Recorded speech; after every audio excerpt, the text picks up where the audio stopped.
So I've got my antenna put up, but the last time I used it, I did have some issues.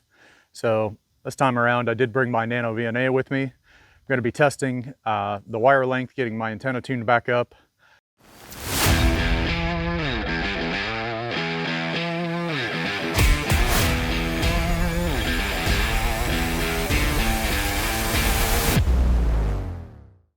This time around, I've got just a length of speaker wire.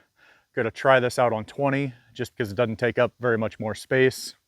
And I typically only use the 20 meter band or higher, like 15 or 10 or 6.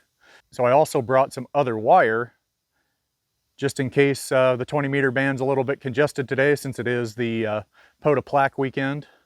And we'll kind of go from there and see how many contacts I can make.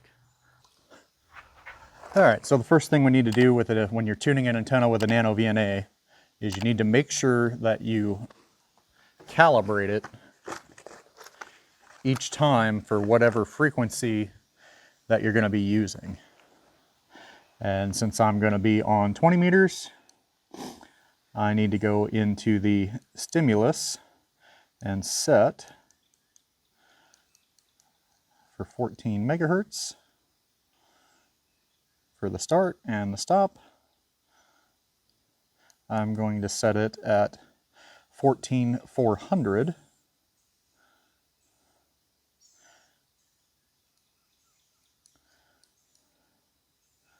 And then I'm going to go into calibrate.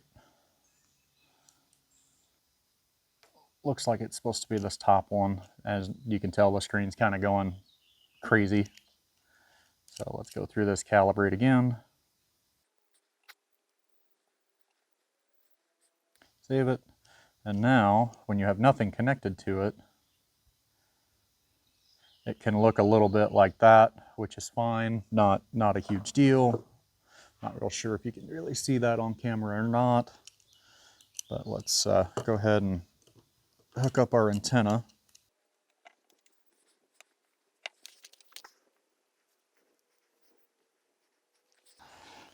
And I'm getting kind of a funny reading on this thing, but like I said, these are cheap Chinese made. They're not super duper reliable. They'll get you in the ballpark, but you can either get a much nicer one of these or an actual like Ray Expert stick or something like that, but they're much more expensive. And when I expand the window out, it looks like I am a bit long on my wire, so I need to cut some off. Looks like I am 1.07, 1.06 to 1 down at 12.4 megahertz, which is quite a bit below the 20 meter band. So let's shorten up this antenna. While I'm doing that, I'm going to leave this plugged in. That way I don't lose my setting. And let's go lower the antenna.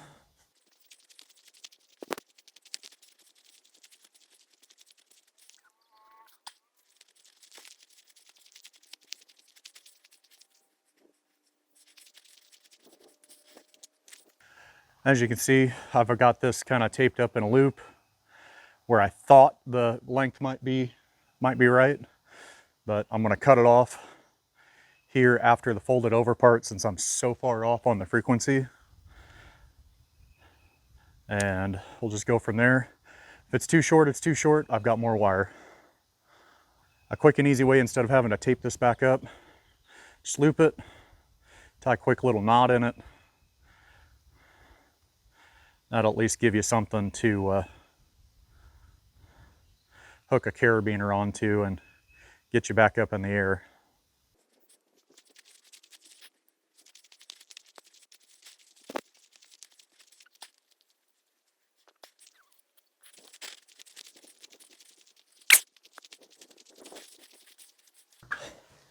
Now with this antenna much shorter,